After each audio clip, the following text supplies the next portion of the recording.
O Corpo de Bombeiros se prepara para a temporada de verão, com foco na conscientização e combate aos afogamentos, principalmente em águas doces. E para falar desse trabalho aqui em Foz, o DC Notícias Web conversou com o comandante Major Antônio Schinda.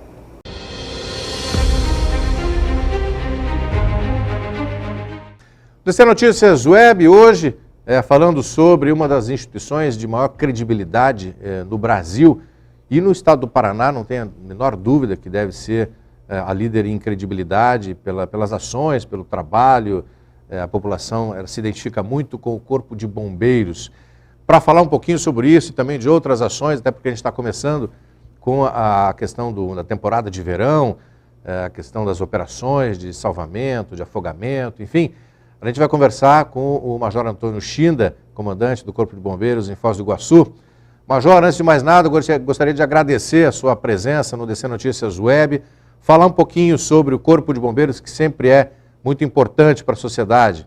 Obrigado. Obrigado pela oportunidade, né? E o Corpo de Bombeiros, durante o ano todo, sempre muito agitado nas ocorrências, que vai mudando um pouco de característica, né? Agora nós estamos saindo da temporada dos incêndios, né? Com essa chuva que deu, né, esses dias, entrando na temporada dos afogamentos, né, e da Operação Verão. Então, vamos mudando de atividade praticamente o ano todo. E com as características dos acidentes de trânsito e incêndios urbanos, que é o ano todo. Major, vamos começar então falando sobre o momento, que é essa questão desse início de temporada de verão, onde existe uma preocupação, e também ações voltadas à questão do salvamento, afogamento, enfim. Como é que o Corpo de Bombeiros está se preparando para essa temporada, Major? Infelizmente, nós temos uma média no Brasil de 6.500 óbitos todos os anos por afogamento.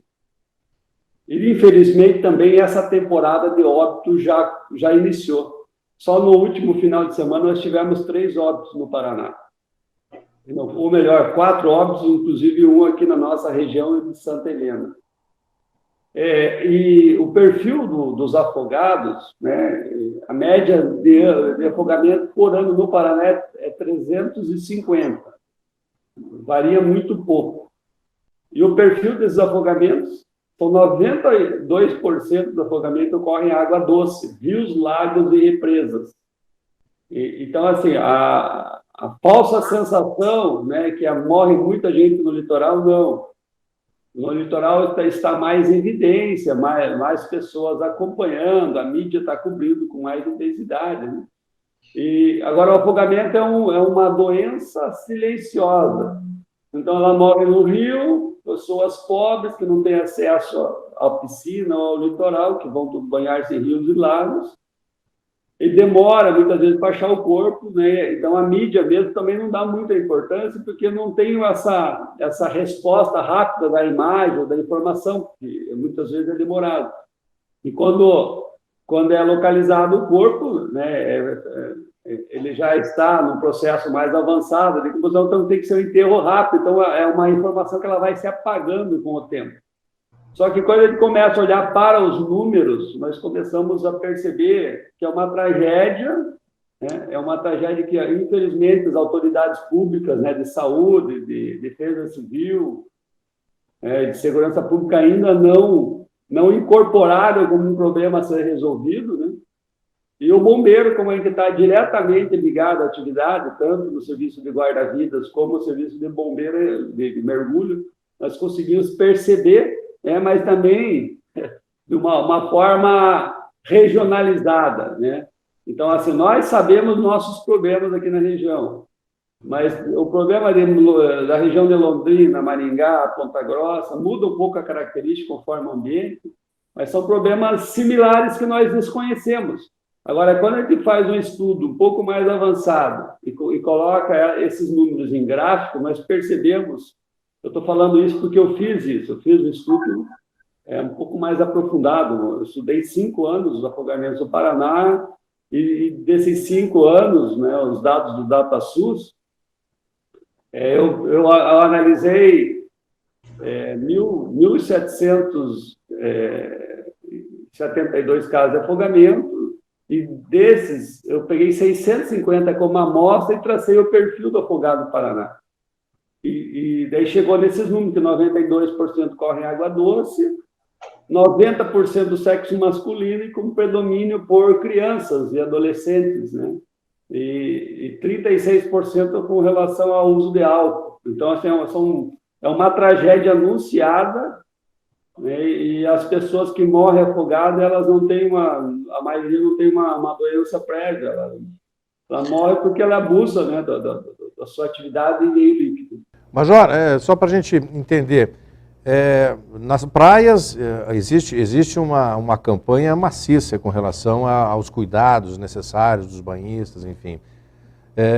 Aqui, ou no interior, na cidade de interior, falta um pouquinho então mais de conscientização, de orientação, porque nós temos os pequenos rios, temos o lago, enfim, são locais onde as pessoas talvez julguem que seja de menos risco e aí por isso abusam um pouco mais e aí termina dando problema, é isso?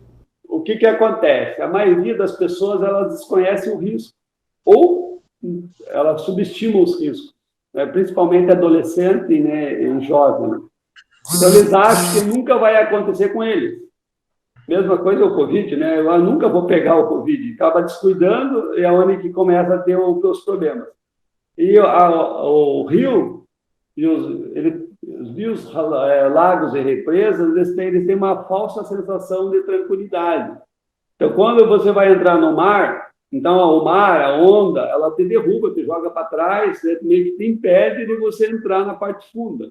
Né? Ou a parte funda, você com as ondas, você tem uma maior sensação de insegurança. Agora, no lago, não. Quando você entra no lago Itaipu, você está tranquilo porque a água está calma. Mas você dá 2, 3 passos para frente, você cai numa parte funda, tomou o primeiro gole de água, já entra no desespero, é onde que ocorre afogamento. Aqui no Rio Paraná ou no Rio Iguaçu, é um rio de corredeiras.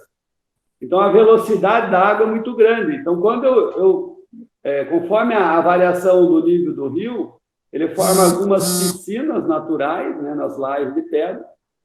Aí as pessoas vão banhar-se nessa piscina, você descuida, dá um passo para frente, cai numa parte funda com uma correnteza muito forte, que não tem condições dela arrastada rio abaixo, né? Tem os redemoinhos de água, então quando a correnteza da água bate na pedra, ela faz espumas, bolhas de ar, e essa espuma ela dificulta a sustentação de flutuabilidade. Então, a pessoa, literalmente, ela perde a flutuabilidade e é sugada, como se fosse um funil mesmo, para dentro do rio. Então, tomou o primeiro gole, daí dificulta ainda mais a permanência na superfície. Mas, o senhor é um especialista nessa área de afogamentos, como o senhor mesmo já estudou bastante com relação a isso. E o senhor tocou num ponto importante, a questão do número de adolescentes e também a questão do álcool. Isso tem sido uma constante nos casos que o Corpo de Bombeiros vem atendendo?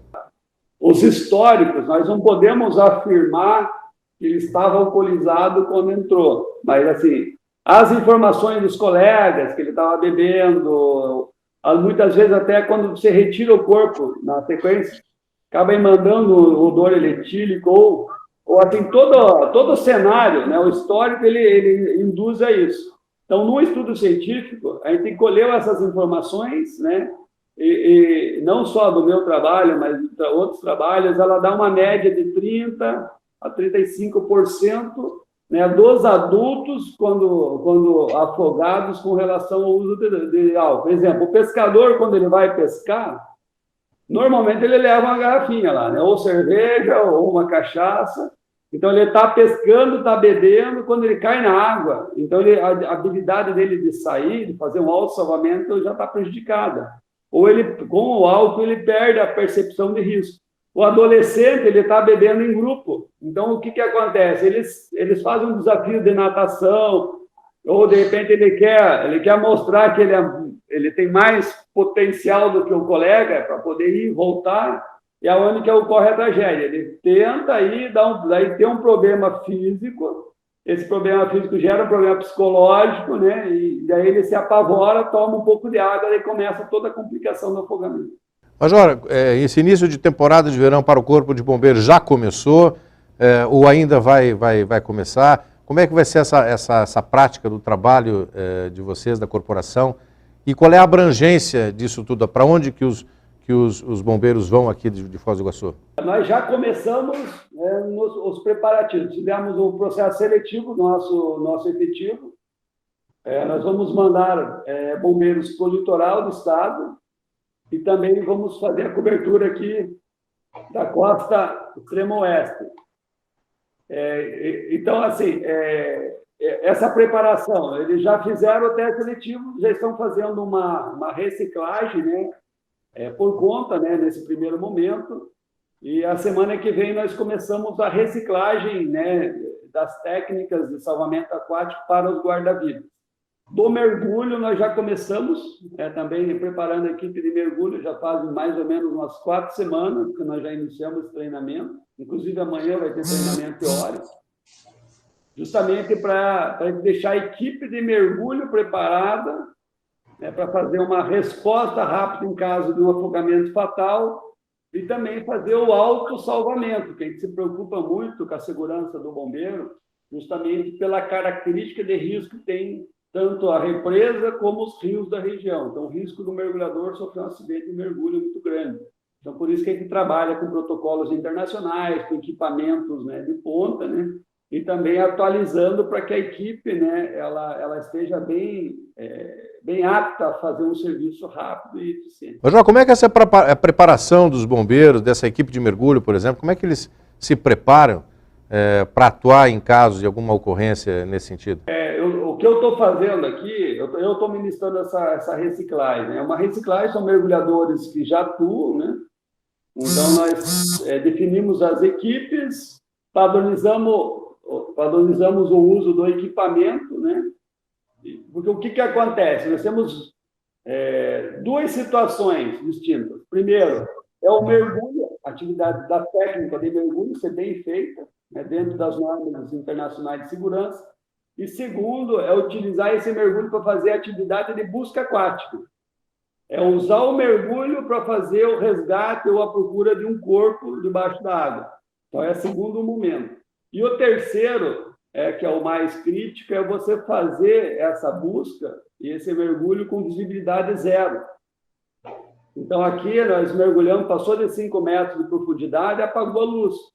Aí, como que eu procuro, né, sem enxergar? Né? Daí nós treinamos com cordeletes, com técnicas de mergulho circular, semicircular, uma outra técnica que é a técnica do espelho, que é uma técnica guiada, né? Uso de sonar, de embarcações. Agora nós estamos trabalhando outras tecnologias que a gente possa usar para facilitar, né, a localização do corpo e o resgate. Então, a gente vai incorporando essas novas tecnologias, novas ferramentas, justamente para poder deixar a equipe mais segura e mais preparada. Mas, por essas e outras atuações do Corpo de Bombeiros, assim como a questão do SIAT também, que sempre foi algo importantíssimo para a sociedade, é que a instituição tem assim, um índice de credibilidade junto à população imensa, né? Por ações e pelo preparo, pelo atendimento rápido que o Corpo de Bombeiros dá à população, é que esses índices são tão altos, Major? O nosso foco sempre é atender bem a comunidade, da melhor forma possível. Então, nós não medimos esforços para dar a melhor resposta. E todo o recurso que nós temos disponível aqui, não só em Foz do Iguaçu, eu falo pelo Paraná, ele está à disposição para qualquer pessoa, independente do nível social, independente da nacionalidade. Entrou chamado na triagem de 193, percebeu que é grave a situação, aí o oficial de área e o médico vão definir qual o recurso que eles precisam. Se precisar acionar todos os caminhões, todas as ambulâncias, toda a equipe vai ser acionada. Se precisar, a equipe de sobreaviso a gente aciona. Então, essa rapidez, né, talvez que faça esses índices altos.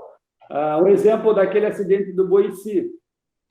Todos os recursos de Foz do Iguaçu foram acionados para aquele local. E nós fizemos um combate ali rápido e efetivo, né, do incêndio, que poderia ter uma tragédia ainda muito maior, fizemos o atendimento da vítima, né? E depois, infelizmente, tinha uma vítima, né, que estava em óbito, né? Mas foi feita essa remoção do corpo das ferragens.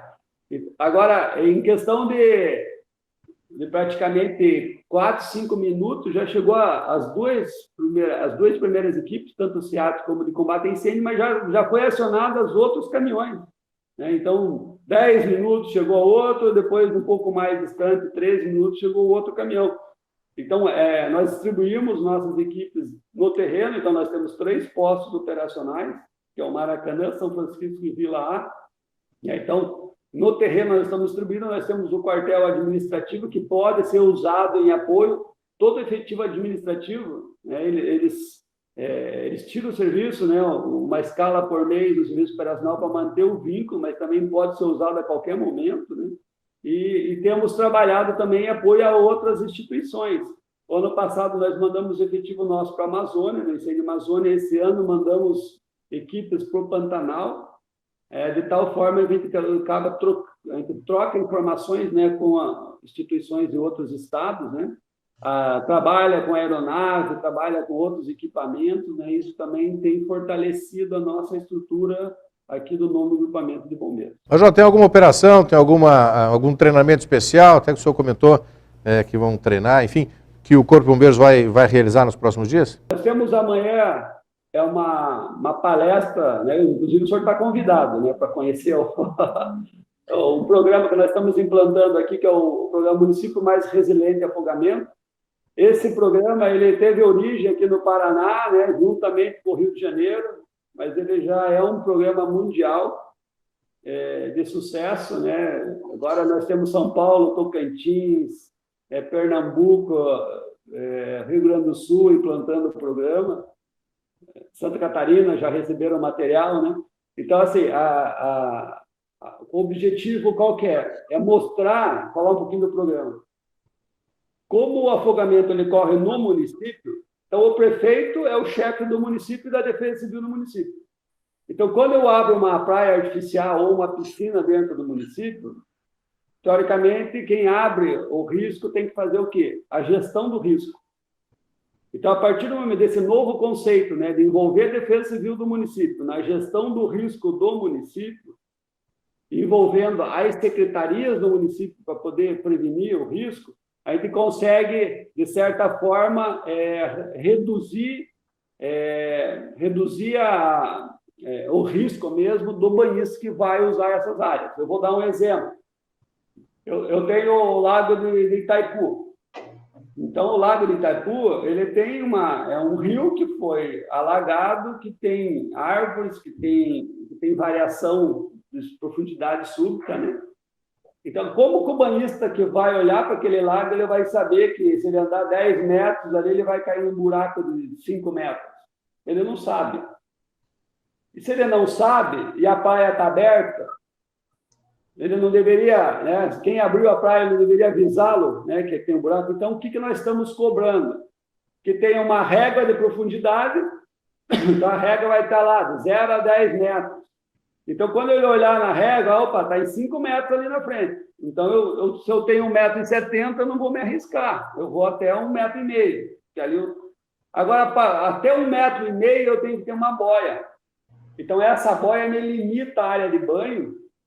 Essa boia ela pode ser ajustada conforme o volume do lago. E depois eu tenho que ter placas, né?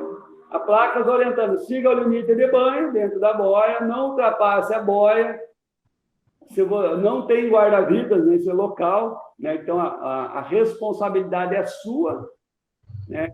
Quando conduzir embarcações, use o colete salva-vidas, não conduza a embarcação embriagada. Então, essas informações preventivas, esse pacote de informações, ele faz parte do programa Município Mais Resiliente de Afogamento.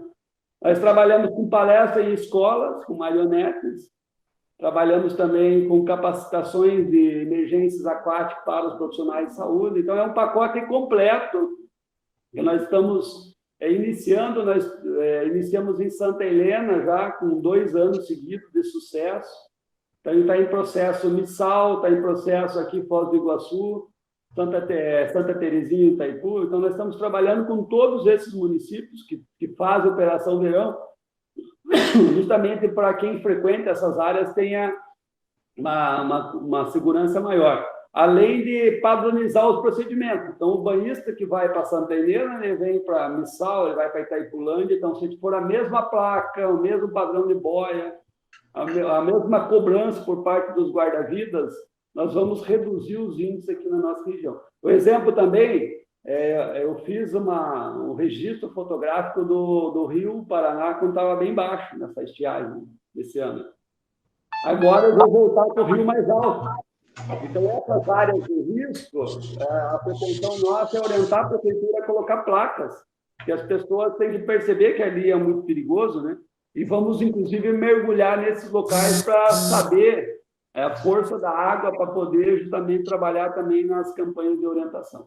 Quando vocês fizerem isso, nos avise para a gente acompanhar, Major, porque eu acho que é importante mostrar esse serviço que os bombeiros de bastidores, né, serviço de bastidores dos bombeiros, desse treinamento, que é justamente para atender a população nessa época. E a gente espera também que seja uma temporada de afogamento zero, né, que as pessoas tenham um pouco mais de consciência, né, dos riscos, né, e não se arrisque tanto, né, quando vai entrar num rio ou até no mar, enfim. Major, eu gostaria de agradecer demais a sua participação no DC Notícias Web, falando sobre conscientização, sobre o trabalho do Corpo de Bombeiros, que é vital, que é importantíssimo, que é de referência no estado do Paraná, no Brasil. Muito obrigado pela participação. Retorno o convite amanhã, às 8 horas, no quartel da Vila A, né? Se eu puder, ainda vamos estar trabalhando. A primeira palestra é Município Resiliente a Afogamento. Deixa eu conhecer essa proposta nossa aqui para a região. Muito obrigado mais uma vez.